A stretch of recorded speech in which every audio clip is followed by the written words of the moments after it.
Politics of the Empire, episode number 12, presented by theempiremedia.com. I'm your host, Dorf, and I am joined each and every episode here by Major Sports Network founder and Empire Media Supreme Leader Overlord Extraordinary Adam Hernandez, and Josh. Hi. I don't know. Our joke on our sports podcast that we usually do on Wednesdays here on the network is that Sean, who usually is with Adam and I, doesn't have a job title, and so be it. So, podcaster extraordinaire. Podcaster, yeah. Okay, we'll give you one. Arch Overlord of Internet Audio Broadcasts. There we go.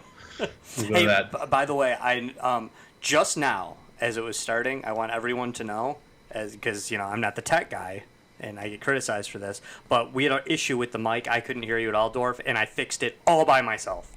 Didn't even mention it to Adam. I just fixed it. Josh, I hate to burst your bubble, but I had the level down on the mixing board. Okay, well, no, but I wiggled this wire, and it totally helped.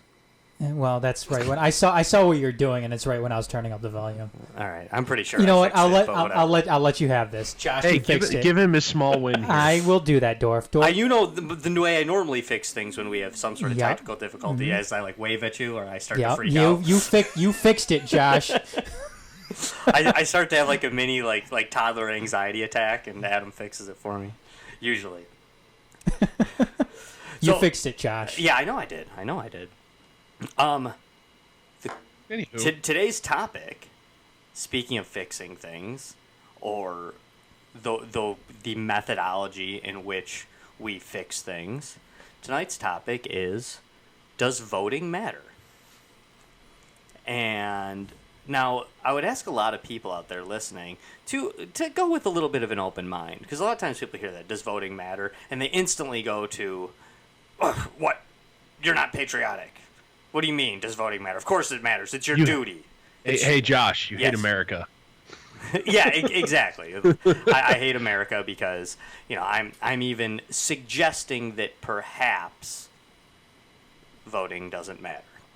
Don't you know people died for your right to vote? Mm-hmm. It's true. Well, can we preface it like this, Josh? Maybe voting in this particular system here in the United States doesn't matter all that much. Voting can matter. Voting can matter a lot, but maybe in this particular system of government, it doesn't matter all that much. Right, and that's why I'd like to remind people that the title, not the topic, the title of tonight's show is "Does Voting Matter?" ? Not "Voting Doesn't Matter!" !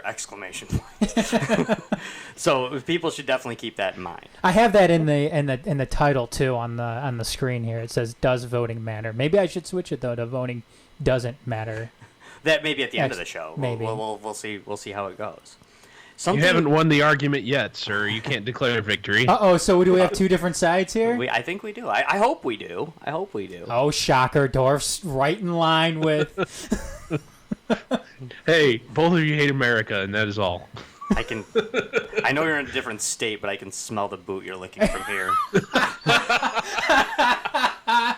I guess sarcasm doesn't play well across Skype, guys. Hey, you leave my boot looking out of this. Notice he's not denying No, it. he's not. Hey, I respect that. Actually. Something. Well, go ahead. I know that Josh, you've kind of prepped a lot on this topic, and this is the one that you've been asking and practically begging for this one for going on 6 months. So this is your time to shine here. But just from a mathematical perspective, before we get down to the rest of it, your one vote is so statistically insignificant in anything larger than local elections that, I don't know, you could really make the statistical argument that you don't matter. And, God, that hurts deep in the feels. God, you know what? I think Dorf just took off his Blue Lives Matter t-shirt. I think he did. I think he did.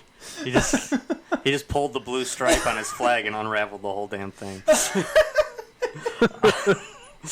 On accident, of course. Well, that, in the statement you just made, Dorf, that's not even debatable. Honestly, that's just one of those hard pill to swallow things, and that's not a reason to not vote. But that's the God's truth there.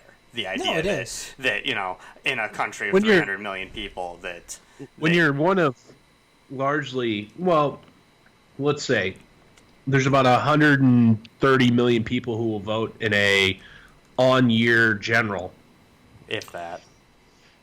Well, I think is that number legit? It was about 130 last time. Just for round fuzzy numbers, there's about 130 million people who voted in 2016 during the presidential cycle. That's really high, actually. Well, when you can consider the eligible population, it's actually not terrible. No, it's actually really high. Yeah, but that being said, Josh, well, I mean, then you get down to the Electoral College, and this show isn't about that, but you're just one of, say, like, for example, well, I was still a Michigan resident at the time, but, you're just one of roughly 3 or 4 million people who voted in the state of Michigan, and, what was worth, 18 or 19 electoral votes, if I remember correctly? So you're 1/4 millionth of 19, and God, does that make you feel insignificant? It really does. It really does. This is a side topic that isn't really ultra relevant, but the United States of America actually gets a really bad rap with their voting numbers compared to other countries. They like to take voting numbers compared to a lot of parliamentary countries, for instance, and it makes our numbers look bad, makes our voter turnouts look low. But when you compare our presidential elections years to other nations and their big elections, the United States actually votes a lot more than other countries. Our voter turnout is actually pretty good. minus a country like Australia, which has mandatory voting. Right. I'm not talking about compulsory voting countries. That's or like Iraq, where Saddam used to get 100% of the vote every time, because the guy with an AK-47 was making sure that you voted one way or another. But I just wanted to, state that the U.S. actually gets a bad rap on it because we vote for so many other dumb things that people don't show up for. School boards and, just numerous times throughout the year. Hey, you can have a statistically significant impact on, like, a school board election or a local ballot proposal or something like that, but you can, but a lot of times... Those numbers get really skinny really quick. In national or statewide elections. Yeah, and true, but and we digress. But a lot of times in the U.S., you're showing up to vote for, vote for up to 7 of these school board members, and 6 people are running, and then people know that and they don't bother to show up. And there's no reason why somebody should be crucified for not showing up or not caring, for that matter. I also do think there are times when it's the right thing to do to not vote. When it comes to something like a school board, I've heard people say, and this is just their opinion, but say like, "Hey, I don't have kids in school anymore. I don't think I should vote on that." Or if you don't, if you genuinely don't know what you're voting for, especially something like that in those those smaller elections. Where, a single vote can absolutely turn the tide on something. If you don't know what you're voting for, then don't vote for it. It's a good point, Adam. Something that I do, and I'm not even trying to advocate this, it's just something I do. When I go in and there's a judgeship that says, vote for no more than 4 and 4 people are running, I don't vote. Because I leave that blank because my way of thinking is maybe there's a write-in candidate that I don't know about that's trying really hard, and I'm gonna screw him or her over by casting a vote for these guys that made it onto the ballot. I like what you said your dad does, who's a big Michigan fan. Yeah. Like for a Michigan State regent, he won't vote for. Right, I was actually just going to bring that up. He's like, why the fuck would I care about Michigan State regent? I hate Michigan State. Yeah, and my dad's doing it from like a spot of nobility to some degree because he's saying like I don't like Michigan State, so it'd be wrong for me to vote for him. Like, I'm a Michigan fan through and through. Like, why would I vote for that? That's not right. You know? Unless he has kids or grandkids or something going there, then maybe he can throw. But I'm sure he might disown any of his grandkids if they. He might actually. He might. Something that I say frequently in conversations. I know I sound like a blast at parties when I talk about some of my conversation starters, but I will frequently say that I personally think liberty is far more important than democracy. And people hear that and they're like, oh, what? Like, well, no, I think it is. And I'll take it further. I think justice is more important than democracy. And that's the question I would ask people is, do you think that democracy is more important than liberty? In other words, what you're asking is, do you believe democracy should be able to take liberty away? Do you believe democracy is more important than justice? Democracy is more important than peace? Democracy is more important than society? Even democracy is more important than the economy. I mean, maybe there's a few where you're like, no, I do think it's more important than, A and C, but not B. And that's fine. That's why the question's asked. But to branch out more, okay, let's leave it, I guess, on the topic at first, just the basic, does voting matter? We've kind of said, like, well, yeah, your one vote. No, it doesn't really matter, but you can say that about everybody's one vote, and I guess they do all kind of matter. And there's nothing wrong with the idea that, hey, I'm patriotic, I vote. My grandparents, who, by the way, I want to give a shout-out tonight. My grandma turns 92 tonight, so happy birthday, happy Grandma. Birthday. But my grandparents, my grandfather passed away a few years ago, they spent a lifetime driving to the polls every election and canceling each other's vote. For like 65 years. Now, I respect them for that. I think it's cool, but like, they could have just as easily said, let's go out to breakfast instead. My grandma was Republican, my grandpa was a Democrat. They drove to the polls together and canceled out each other's vote every election for 65 years. So, I mean, and that's great. But so they could honestly say, like, no, my vote does not matter. Like, it really does not. I know for sure that it was canceled out. So when you're asking if voting matters, that's fine, because someone who is very much pro-voting can easily say, well, maybe it doesn't matter, but I mean, it doesn't hurt to do it. Doesn't hurt to try. What if it does? What if this is the one election where this particular proposal or this particular candidate's going to win by one vote, and I don't vote? Mm-hmm. That it could happen. It could happen. You need your vote, and when a whole block of people decides that they're not going to vote, which often happens sometimes in inner cities, it's like that.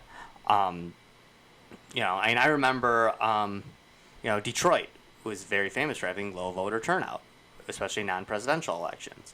And there were signs all over when the Republican Rick Schneider was running for re-election, signs all over Detroit saying, staying home on election day is a vote for Schneider. And, which, again, I mean, I, of course, thought they were dumb, because I just like, hey, whatever. If people don't want to vote, they don't have to vote. I've never been one of these people, even before I took kind of the harsher stances I have now on this issue and other issues. I was never a rock the vote person. I think the whole rock the vote, like that MTV used to do and other organizations have done, I think it's terrible.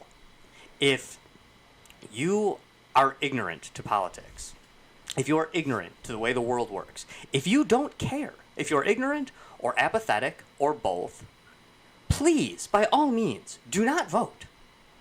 Please, stay home. Why do you want these people to vote? I guess not voting is a valid option. Right, it really is. And, I mean, okay, I'm going to sound like a real jerk right now. But they used to, for instance, and I don't mean to stereotype here, but they used to bring this, like, rock the vote or get out the vote movement to, like, WWE events. And I'm sorry to sound like a jerk, but I'm looking at these guys. And there's nothing wrong with liking pro wrestling. You like it for what it is. It's fun. People. But I'm like, looking at this, like, you want these guys to vote? like really? Like, that?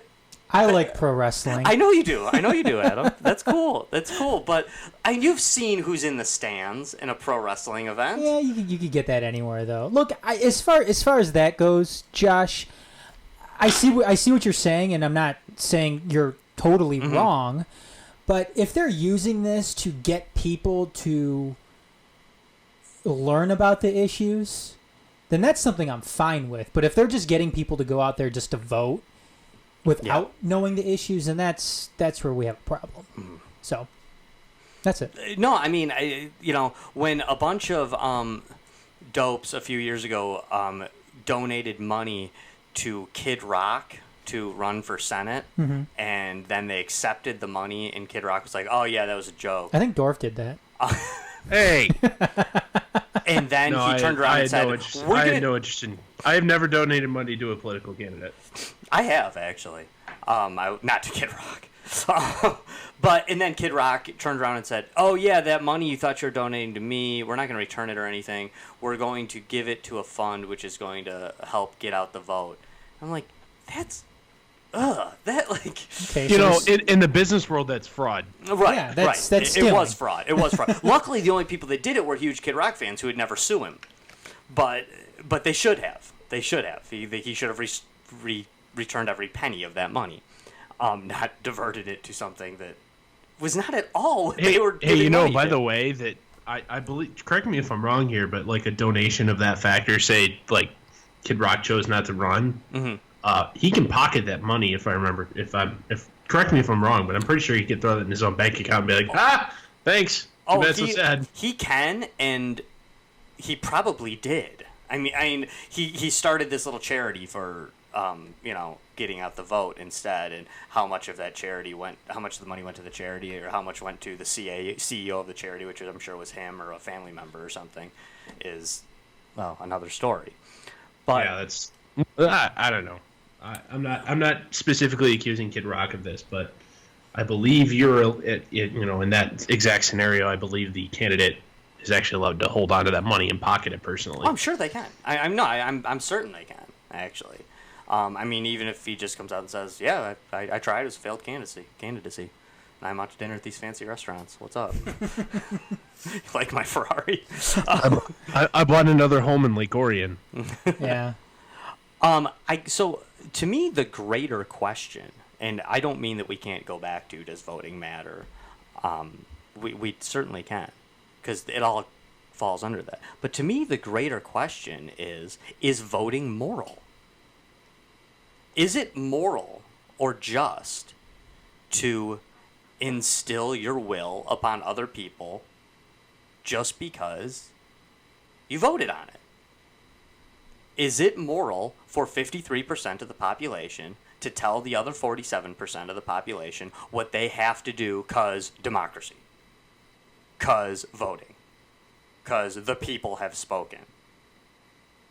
I mean, is that justice? Is that fair? Is that right? Is that correct? Is it ethical? I mean, to say, okay, we're going to vote on this issue. Most people don't even know what we're voting on. 65% of us are going to vote. 54% will vote one way. 46% will vote another way. And boom, that's how we decided it. That's it. I mean, what's right about that? What's fair about that? And this is why governments, if you believe in government, and this isn't an anti-government podcast, we can do those. I think that's coming up. Yeah, we have. We have done those. We have done those, but this isn't an anti-government thing. Governments, if you're looking at it perfectly, justly, are supposed to exist for the people, by the people, for the people, to protect their liberties. I mean, if we held a vote in the South in 1858, should we keep slaves? Guess what would have happened? They probably would have kept slaves. Maybe, maybe not. It's actually tough to say. There's actually data out there that actually says I'm wrong about that. But if it was held in the whole U.S., it's pretty certain that they would have said no.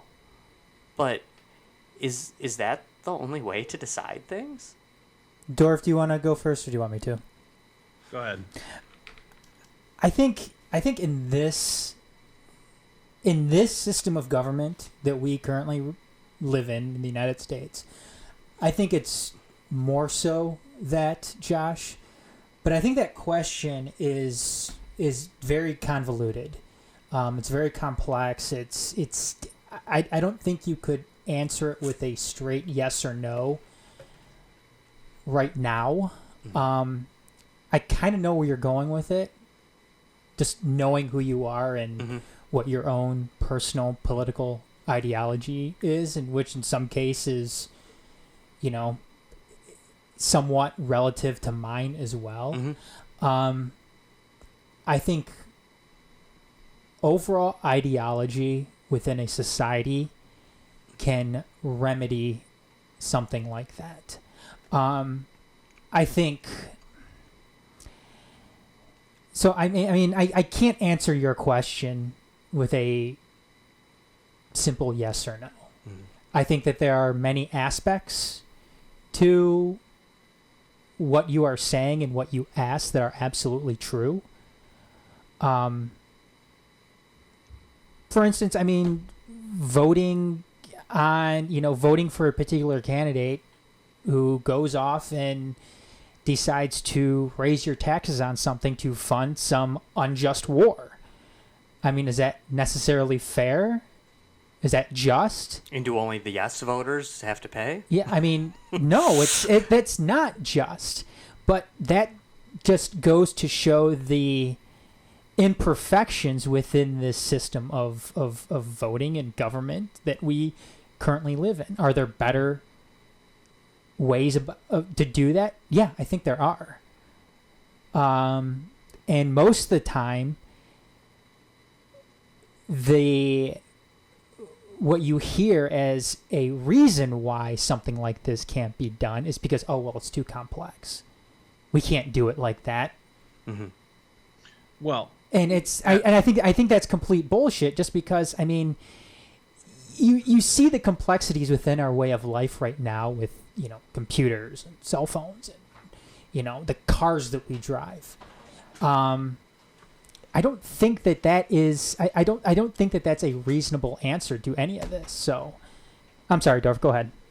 So, call me Captain Blackpill here, but yeah, I'm kind of gonna say that it is the moral and ethical thing to offer people a vote. It isn't necessarily the most pragmatic or moral thing to always follow it. The ultimate, this is why I say the black pill perspective.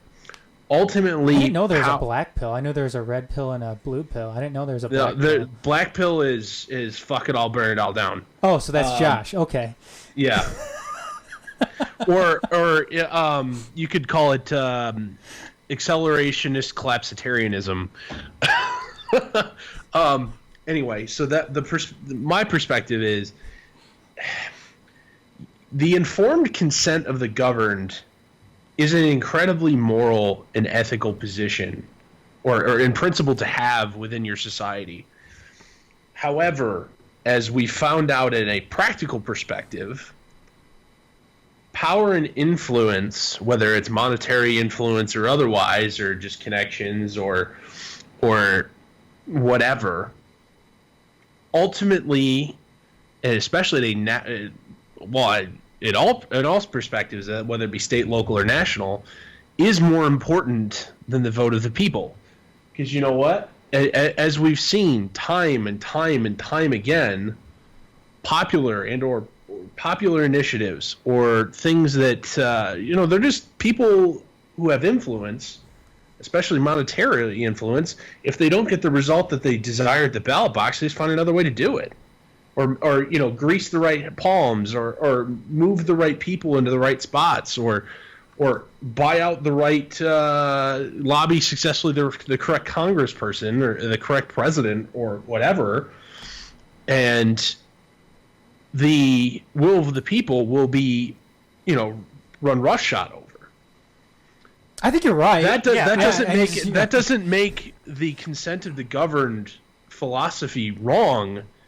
It just makes it not faithfully implemented.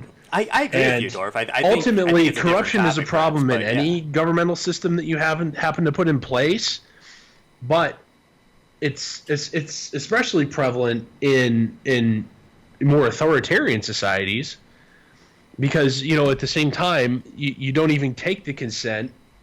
The influential and powerful and mighty still get to run roughshod over the masses, and you at least don't get to put up a fuss about it at the ballot box or otherwise. So you're kind of stuck in one of those. You're morally right to have the consent of the governed, but you're not necessarily. That's why especially in the United States, we have minority rights here. Just because we don't like people who have purple toenails. I don't know. We can't just say vote for it. Oh, we get to kill all of them. I don't. That doesn't mean we get to do that because the majority voted for it. But at the same time, from a practical perspective, that doesn't. It will never be faithfully executed because the human condition. No, you're right, Dorf, and you are right that bias and corruption are going to exist in some form, no matter what. Which is why I say, the bigger the government, the bigger the corruption. Mm-hmm. That just goes without saying. That's if you're going to be for big government, you should at least have some sort of drawback, something to set that back. Something to counteract that. What may come as a bit of a surprise to you guys is when it comes to my own question of is voting moral. Adam said that it was complex and I believe convoluted was the word he used to describe the question, and I agree. Like my answer, I'm the one that asked the question. My answer is sometimes. Sometimes I think it's. Hey, you are not allowed to have a non-binary opinion, sir. It happens. I'd start calling you Dorf. No, it's Sean. I won't have non. That's you on this show. I won't have non-binary opinions as long as you guys vote on it. I think a bigger question is, and I think this is something that you guys have kind of both brought up, is what should we be voting on? People love to say that we're not a democracy, we're a republic. That's true. That's definitely true. And I can support voting in some ways if it is indeed, if it can't overrule certain things. There are certain things that we shouldn't vote on. Aren't up for debate. Yeah, that aren't up for debate.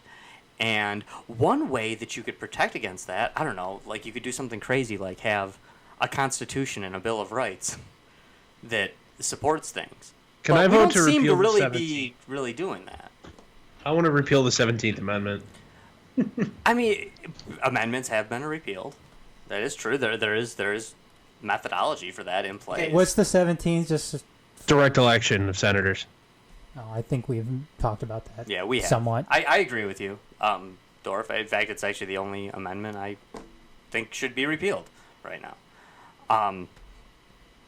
Technically, you could say that through constitutional means, because the precedent is set with the removal of the 18th Amendment, that you could remove the Second Amendment.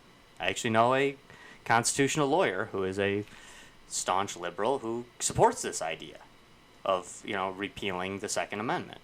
Now, doable perhaps, possible perhaps, but this has never been used to remove one of the actual Bill of Rights. It was used to remove an amendment. Prohibition. That took away liberty with the 18th Amendment and Prohibition. One could argue that the 18th Amendment was unconstitutional in its conception, but as the Constitution here's the states, thing nothing's about unconstitutional that's in the Constitution. Yeah, I was going to say, here's the thing. It went through the amendment process, and it was rightfully installed, so therefore it can't be challenged as unconstitutional because it was put in there in the right manner. Absolutely. That's because the Constitution is a living, breathing document. No, it isn't. It really isn't. Just said that just because I know Josh hates it. I'm gonna reach through Skype right now and punch you. that really is a different topic. Okay, Adam, you're gonna like this. This What? is something that you and I have discussed a little bit on air, but mostly off air in the past. Okay. And that is alternative forms of voting. Ah, yes. And Ooh, because I am also a nerd who studies these. because we aren't a democracy, and we are supposed to have liberty and justice for all, regardless of what the majority says. The majority really isn't that relevant, but sometimes you have things that you vote on. I don't understand why we are so sold as a nation, and I'm using the United States as an example, but most parliamentary nations are like this as well. I'm not so certain why we are so sold on the ideas of one person, one vote. Just the most basic form. Past the post voting. Right. Now, I'm going to bring up some things that are kind of, people say, well, that's goofy, that doesn't matter. But, I mean, the Major League Baseball is allowed to decide who gets to vote on their things, for the Hall of Fame, for instance, for other things. They can decide that because, well, that's not fair. Everybody should just get one vote. Well, then it'd be stupid. It'd be stupid if everybody got one vote. Because not everybody knows what the hell they're talking about. Mm-hmm. Adam has brought up things in the past where people get almost like a point system. Mario Kart could figure that out. Why can't the United States of America? I mean, when you get second place, Hey, Mario Kart is Japanese. That's foreign influence in elections. Well, maybe we need a little foreign influence in these elections. But yeah, I mean, they're smart enough to say, hey, that person that got third place did a lot better than that person that got 12th place. He should get some recognition for that. Yeah. You can argue that parliamentary systems do that to some degree with their party voting. When their parties are put into place for how much parliamentary control you have. They love to brag about this and talk about how great it is, but at the end of the day, they just put together a coalition government anyway and end up with a fancier version of our two-party system. So it's not that cool. I mean, it's something worth noting, but it's not that cool.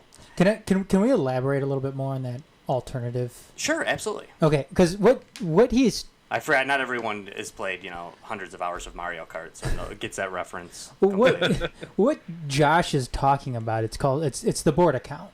Mm-hmm. It's ranked voting and preferential voting. And I think it's a great way to vote. I mean, take for instance, the last presidential election where you had Donald Trump, Hillary Clinton, Jill Stein, and Gary Johnson, and in some places Evan McMullen running.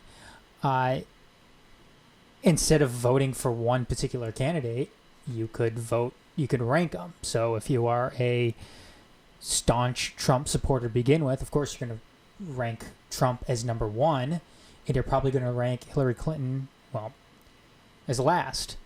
And in the middle there, you're probably going to have Gary Johnson or Jill Stein. Here's another thing Dorf, about I'm not done yet, Dorf. I'm trying to aid your point. I don't care. I'm not finished talking.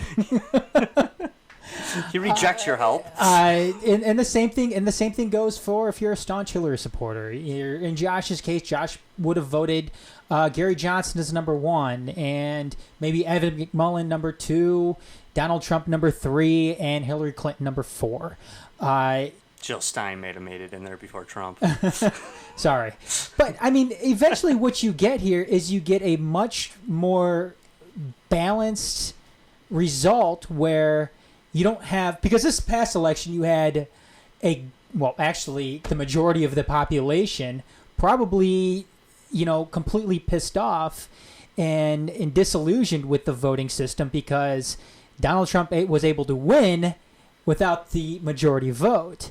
Whereas if you had the board account, then you're probably going to have you're going to have more people satisfied with the outcome. And I think Josh and I ran some like very, very, rough mock We did. Election using the board account. This was several weeks ago, and there wasn't really anything scientific to it. But I mean, I think Gary Johnson ended up winning. Hail Chief Gary Johnson. Yeah, I mean Gary Johnson ended up winning that election, and I mean, and again, this isn't perfect in and of itself. I think if you combine it with something like liquid democracy, then I think it's an even better form of going about things and conducting elections than what we have now. I mean, what we have now is, it completely favors a two-party system, which you add in all these lobbyists and influence, and it doesn't turn out to be a system that really any of us deserve. Well, and it remedies a systemic problem that is on the lips of so many partisan and nonpartisan people alike, and that is, well, you got to vote for the lesser of two evils. Well, you just eliminated the lesser of two evils problem. Yeah, and not only that, I mean, I've seen this meme go around more and more with, amongst Democrats, and they're sitting there saying, vote for whoever wins the Democratic primary. It doesn't matter who it is, just vote for them to get Trump out. And I get that. I get that strategy. I mean, it's a very reasonable and it's a very reasonable strategy to undertake. But is that necessarily a perfect strategy for the general consensus of people? Is it good for the country? No, it's not. No, it's not, because oftentimes you're sitting there holding your nose to vote for somebody who you don't like. And there's been plenty of people. I know there's been plenty of Democrats that held their nose and voted for Hillary Clinton just because she's better than Donald Trump. Right. I've said this many times in the past on this show and on other shows. I've said this so many times, I'm sick of saying it. But you guys know that me personally, I loathe Hillary Clinton and Donald Trump. Can't stand them. And I made the decision that I would not vote for either one of them last time. I changed my personal opinion, and I changed it to, and this is for life, I'm not changing this, that when you vote for the lesser of two evils, you're still voting for evil. And I will not do it. That's just me. I won't do it. But with that being said, I actually don't blame anybody that voted for Donald Trump when Hillary Clinton was running against him. And I don't blame anybody that voted for Hillary Clinton when Donald Trump was running against her. I don't blame you. I get it. You weren't voting for them. You were voting against the other person. I get it. Dorf? You guys have moved past what I wanted to say already, so don't worry about jump me. in. Dorf, go ahead, just say it. We're sorry. No, it was going back to the preferential voting there, and here's the thing. So say there's 6 options that qualify. You don't have to give votes to all 6. You can say you're a dyed-in-the-wool Trump guy. You can vote Trump one and then nobody else. You don't have to give anybody else that preferential vote. No, you don't. I actually don't like that plan. You want to have to. Yeah, I actually feel like if you're going to institute a voting system and you agree to said voting system by stepping into the ballot booth, that you have to take a part in it as you know. How do you square that circle with the fact, like, I know you just said that you didn't vote for either of the 2 major party candidates, and neither did I. I left that box blank. That's fine, and you didn't get a vote for it. Yeah, I understand that, but how do you in potential new, I don't want to call it fantasy land here, but in a preferential system, like why should I be forced to say there's 8 options or 6 options or whatever? Like, why should I have to give all of them a ranking? Well, okay, why should you have to? I mean, I can easily make the same voting is immoral argument that I was, starting to make earlier. Oh yeah, in regards to that. But how is it remedied? It's remedied in a simple way. That's the same way as like those dopes in 2000 that punched George Bush and Pat Buchanan's box. Your vote doesn't count. You voted wrong, dummy.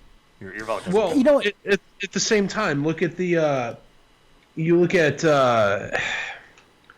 think of it as a point system. Say for simplicity's sake, there's only 4 choices. So whoever you put in place 1 is worth 4.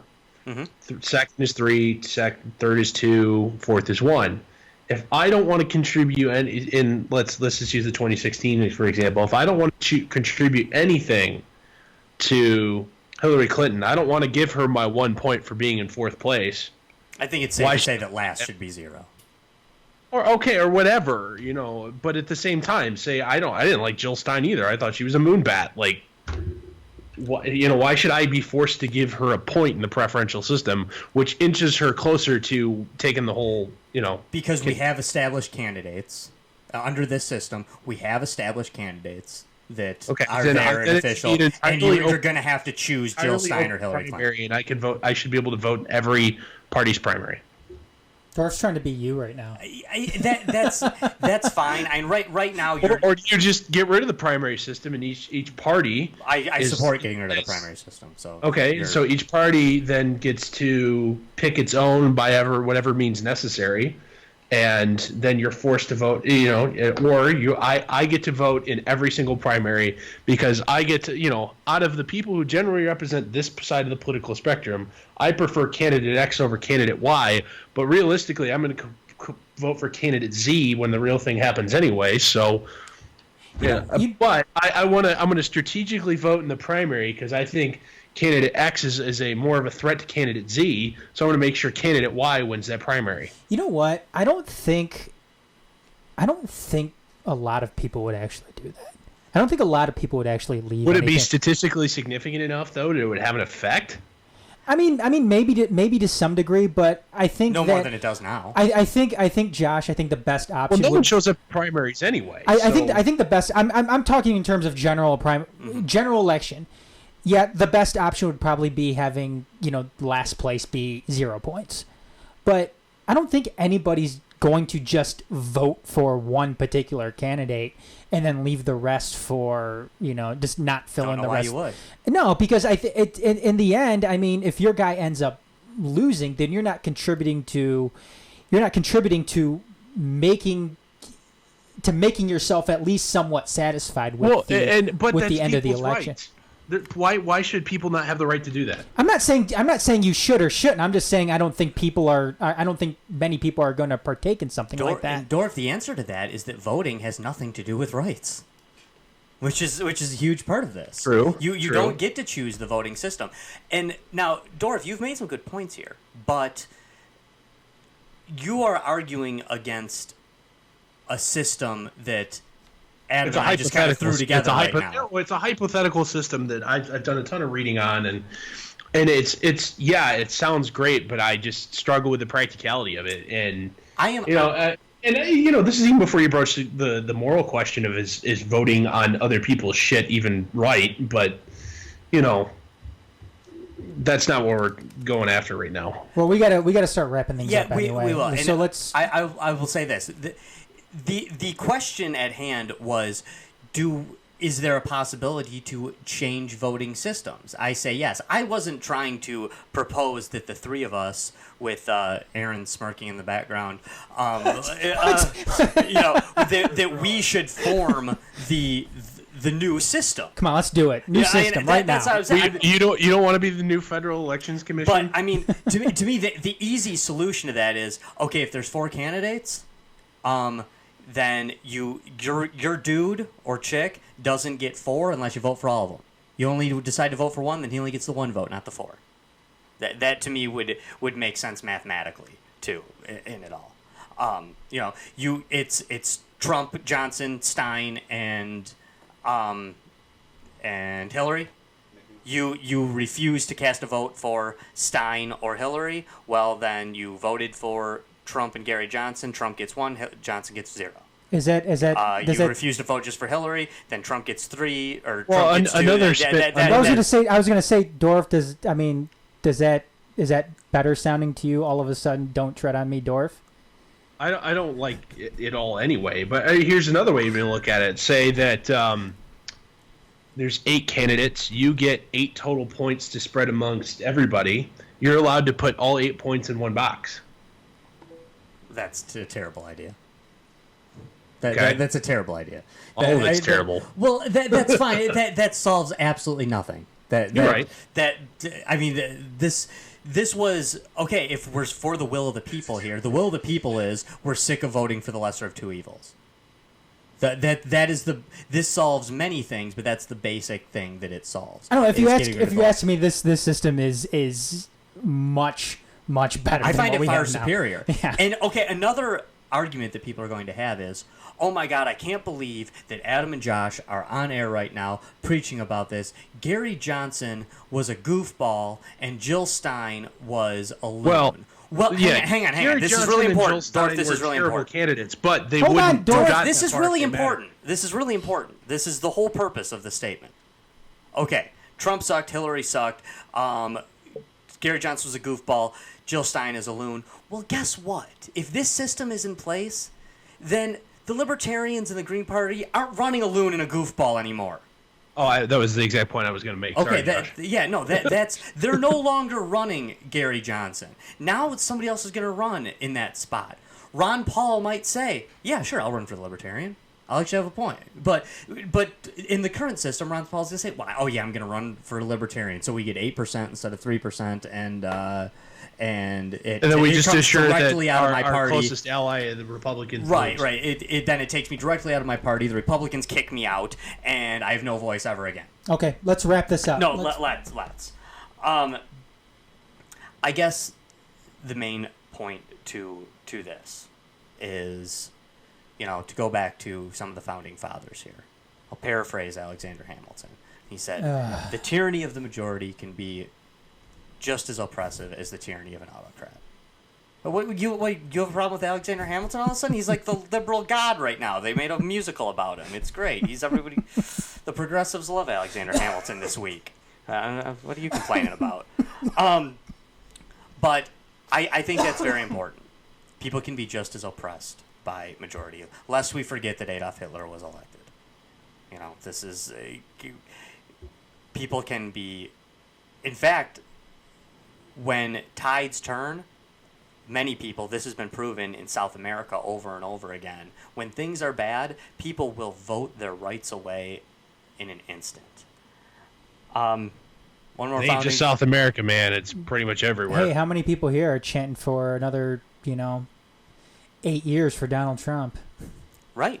No, I don't disagree. And that's another thing that's why those things are in place. At the same time, there's plenty of people out there limits. chanting, 4 more years for Barack Obama. Right. too. No, that's why term Yeah, limits are good. and here's the thing: don't take those people seriously, because I think it's more of a joke than for real. Yeah, probably. But Barack Obama would have got a third term. Had not been Barack in place. Obama's allowed to run again. He gets a third term. Yeah, I for won't even sure. fight you. For I won't sure. even fight on that. And I think Trump's going to win a second. I don't know. I'm glad he's old. Because he could too. But hey, I'm glad that Glad he's old and he eats a lot of Big Macs. Yeah, I'm glad that constitutional precedent was set. Everybody loved FDR. That's why they kept NSA voting is for him. tuning into this right now. Right. No. You want Trump to die of a heart attack? That'd be the Secret Service listening in on that. Whatever. Well, the NSA tells the Secret Service. That's how it works, man. No, Patrick Henry said, "Give me liberty or give me death." I'm not as staunch as Patrick Henry. Maybe I'm just not as into it as Patrick Henry. My thing is, give me liberty or never mind. I don't really care about voting. I really don't. It doesn't matter to me. If you're not giving me liberty, then I don't really care. I don't care. It doesn't matter to me. That's if all Right, you're saying liberty is, absolutist. Right. Well, and if you're saying I am a liberty absolutist, that is absolutely true. I don't balk from that at all. If all you're saying is Okay, Josh, vote last point. This is Last point. This is it. If all you're saying is vote my way so I can give you the liberty you already had or give you the thing you already had, well, you're not really giving it to me, are you? You're just giving it to me temporarily so you can take it away in the next election. And that is the unjust part of voting. Okay. So what do we have up next? Do we have UTI and anarchy? Anarchism? That'd be UTI. Oh, UBI? I mean UBI. I was like, what?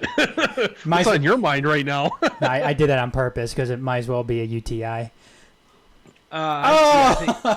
Hey, no, I think UBI is going to be our next What's UBI? next episode, and got a surprise for Universal everybody. Basic Income. Oh, okay. Jeez, I didn't even know what you're talking about. What's your surprise, Dorf? I'm going to be in studio. Oh God. Can't wait to see you, buddy. Yeah, I can't wait. All right. So, I think that's going to wrap it up here, guys, for episode 12 here of Politics of the Empire, presented by theempiremedia.com. Join us again in 2 weeks, that being the 16th of July in 2019 here, right on the same platform you are listening to us live, or you can catch us on the replay shortly thereafter in all the same places. So for, the Empire Media Extraordinary Emperor Supreme and Josh, I'm Dorf. We'll see you all in 2 weeks. Thanks. Bye, everybody.